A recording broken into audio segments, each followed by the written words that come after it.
And an encounter, Roy Smith is more, well, we'll go into this. This is a case of the bullies versus, and that is the message here by the Rougeaus. And gets a 2 count for his troubles on Ray. Apparently, there was, well, here's the thing you guys got to know. In wrestling, there's a lot of jokers in wrestling. And there's a lot of stuff that goes in a lot, anything to do with. And there's some guys in the locker room who, like to have a good time and make jokes and whatnot. Well, the Bulldogs back in the 80s were known for, the Dynamite Kid, on the other hand, was known more as a super bully, where he would take his ribbing to a whole other level, which, I'm told by people who were there and by, the people who were involved, was that apparently there was some little bit of a professional jealousy between the Bulldogs and the Rougeaus. Something very small and minor turned into something bigger. The Rougeaus, to have territories, way back in the day, there was, different elements of, it's not like it is now where you had one company that kind of covered everything. Back in those days, there was separate places, separate people would have separate, companies and so forth. So you had like Texas wrestling, you had Memphis wrestling, you had Florida Championship Wrestling, Eastern wrestling, all was run by different people. In Canada had, some, very well-known families as well. They had the Rougeau family from Montreal, Quebec, and then you had the Harts over in Calgary, Alberta, and then there was other families that are involved around there, like the Bravos and so forth and so on. So the Bulldogs apparently were, the brother-in-laws of the Hart, of Brett and Jim Neidhart. And if you remember back in those days, they were all kind of part of the same group as Dynamite's in there, with now Jacques Rougeau, I believe. We get to see, there's Ray with the mustache.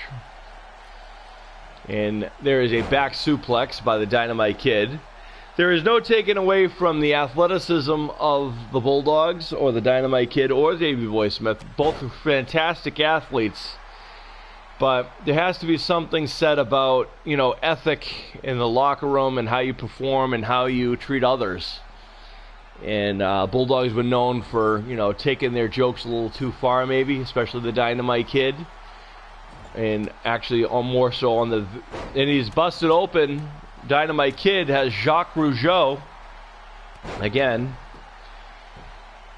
So, there's an old famous, well-known locker room story about a fight between the Rougeaus and the Bulldogs, where Jacques Rougeau knocked out Dynamite Kid. As it turns out, he didn't actually knock him out. He knocked out like several teeth and sent them loopy, but Dynamite Kid was a strong, tough guy, and Rougeau was standing up for himself and his name and standing up to the bully, which I have a lot of credit for. I give him a lot of credit for that. That must have been tough when, you have two guys who are kind of in the in crowd.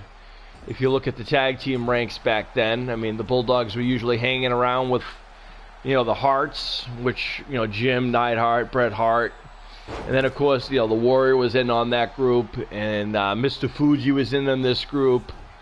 And several guys like that are all kind of the same group. So, those kind of, when you're kind of walking around with guys like that, Don Morocco, the original Rock, these are the guys who kind of were known, and of course, Mr. Perfect Kurt Hennig. These guys were kind of a cluster to themselves, and they were kind of, the locker room generals before there was locker room generals, as the Dynamite Kid brings Jacques in the hard way. And the Rougeaus will even tell you the Bulldogs are probably one of the best tag teams in the ring to perform, but outside the Bulldog. And Jacques now tags in his older brother Raymond, who, by the way, you could, well, maybe not. I guess it wasn't honored. But Ray Rougeaus, you can still see doing commentary. He's on the French announce team. Yes, they speak French in Montreal, Quebec, Canada. So, there you go. And in case you were wondering whatever happened to the Rougeaus, like I was saying, Ray Rougeaus would take an announcer position and be the commentator for the French announce team. Uh-oh. Looks like we're going to get some double teaming maneuvers there by the Rougeaus. And, of course, Jacques Rougeaus would go on to become the Mountie, who you probably all remember. I still know the words to that song. It was very catchy. As Ray Rougeaus with a nice bulldog on the Bulldog. That's kind of... I find it kind of funny that the Rougeaus defeated the British Bulldogs with a Bulldog. Great matchup. Great athleticism by both teams, as always. And on this night, it would be the Bulliers who get the last laugh. So, lesson to the wise, folks. Bullies don't. There's no room for bullying in the locker room, in the wrestling ring, or any other ring. So there you go. That's my public service match for tonight, for this morning. But what a great matchup this was. Great teamwork by the Rougeaus and the Bulldogs. And I still find it very funny that the British Bulldogs lost to the Bulldog.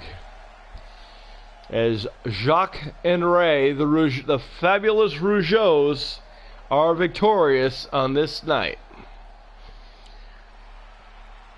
All right, folks. Stick around. We're going to get back to Team Warfare action right after this.